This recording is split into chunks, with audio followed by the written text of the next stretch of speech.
अगर तुम भी मेरी तरह आयरन मैन के बहुत बड़े वाले फैन हो तो मुझे पता है कि तुम्हारा भी दिल टोनी स्टार्क के आयरन मैन सूट पर आ चुका है और तुम भी चाहते हो कि काश तुम्हारे पास भी टोनी स्टार्क का आयरन सूट होता। लेकिन फिर तुम्हारे मन में ये सवाल आता होगा कि क्या हम सच में रियल लाइफ में टोनी स्टार्क की तरह एक आयरन मैन सूट बना सकते हैं? तो मैं तुम्हें बता दूं कि हाँ, तुम रियल लाइफ में एक आयरन मैन सूट बना सकते हो, लेकिन उसके लिए तुम्हारे पास होनी चाहिए मुकेश अंबानी की आधी संपत्ति। और मुझे पता है कि तुम इतना पैसा अपने 100 जन्मों में भी नहीं कमा पाओगे, पर अगर तुम्हारी किस्मत अच्छी हुई और तुमने किसी अमीर घर में जन्म ले लिया जस्ट लाइक अंबानी फैमिली, तो बधाई हो, फिर तुम्हें आयरन मैन बनने से कोई भी नहीं रोक पाएगा। तो चलो शुरू करते हैं आज का ये इंटरेस्टिंग वीडियो।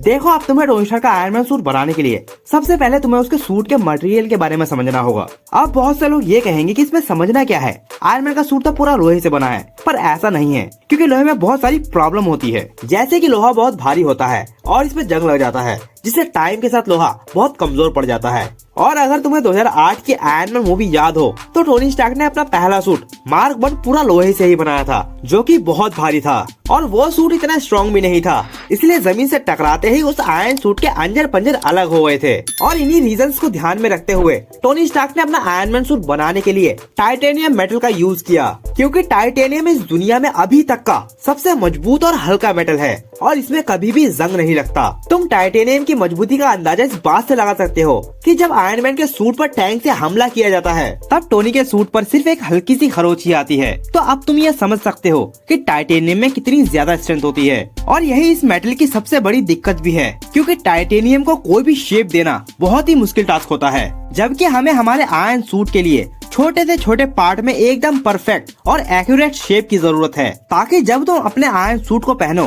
तो तुम्हारे बॉडी का हर जॉइंट, जैसे कि हाथ की उंगलियां, कोहनी, घुटना, जिससे बेसिकली तुम अपने शरीर के सारे जोड़ों को फ्रीली मूव कर सको। मगर इतना डिटेल शेप देने के लिए सबसे पहले तुम्हें बेहद एडवांस कटिंग मशीन को डेवलप करना होगा, जो कि टाइटेनियम को बिल्कुल एक्यूरेट शेप में काट पाए। वैसे तो आयरन मैन की सभी चीजों से लोग अट्रैक्ट होते हैं, मगर आयरन मैन की फ्लाइंग टेक्नोलॉजी को लोग सबसे ज्यादा पसंद करते हैं। और पर्सनली मुझे भी आयरन मैन की यही चीज बहुत अच्छी लगती है। तुम ये भी कह सकते हो कि आयरन मैन सूट का ये एक सबसे मोस्ट आइकॉनिक फीचर है, जिससे टोनी स्टार्क अपनी सारी प्रॉब्लम्स को 70% तक सॉल्व कर लेता है, और वो सुपर हीरो ही किस काम का जो हवा में न उड़ सके। तो अब सवाल ये है कि तुम अपने आयरन सूट को हवा में कैसे उड़ाओगे? उसका जवाब है ग्रेविटी इंडस्ट्री का ये जेट पैक। इस कंपनी ने जेट इंजन को इतना छोटा और लाइट वेट बनाया है, जिसे पहनकर तुम बड़ी आसानी से हवा में उड़ सकते हो। और तो और इस टेक्नोलॉजी को अब यूएस की मिलिट्री फोर्स में भी यूज किया जा रहा है।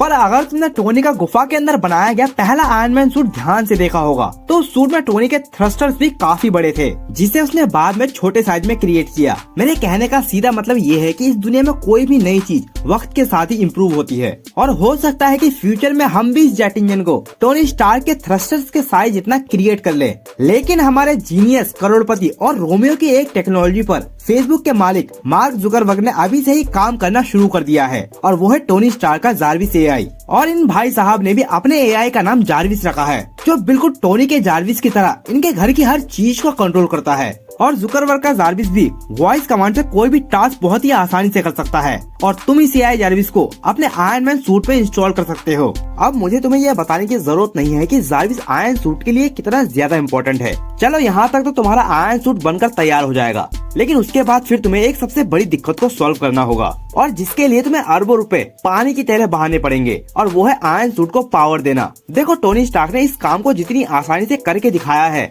वो इतना आसान नहीं है, क्योंकि टोनी स्टार्क ने एक अच्छे खासे न्यूक्लियर पावर प्लांट को एक छोटी से आर्क रिएक्टर के रूप में कन्वर्ट कर दिया, जो कि एक न्यूक्लियर पावर प्लांट से भी कई गुना ज्यादा एनर्जी को प्रोड्यूस करता है। और इसी आर्क रिएक्टर की वजह से आयरन सूट के सभी सिस्टम काम करते हैं। अब चाहे वो हवा में उड़ना हो या फिर रिपल्सर बीम को फायर करके दुश्मन को खत्म करना, ये सारी एनर्जी आर्क रिएक्टर ही प्रोड्यूस करता है। मगर रियल लाइफ में एक न्यूक्लियर आर्क रिएक्टर बहुत ही बड़े साइज का होता है, लगभग एक बिल्डिंग के बराबर, और साइंटिस्ट अभी न्यूक्लियर आर्क रिएक्टर के साइज को छोटा बनाने की टेक्नोलॉजी पर काम कर रहे हैं। मगर तुम अपने आयरन सूट को पावर देने के लिए लिथियम आयन बैटरीज का यूज कर सकते हो, जिसे एलोन मस्क अपनी टेस्ला कार्स में इस्तेमाल करता है। हाँ, ये बैटरीज उतनी एनर्जी नहीं प्रोड्यूस कर सकती कि जिससे तुम्हारे सूट के थ्रस्टर्स आयरन सूट को हवा में उड़ा सके, पर इससे तुम्हारे सूट्स के हेड्स अप डिस्प्ले और एआई सिस्टम को पावर सप्लाई मिलेगी। तो दोस्तों, आई होप कि आपको ये वीडियो पसंद आई होगी।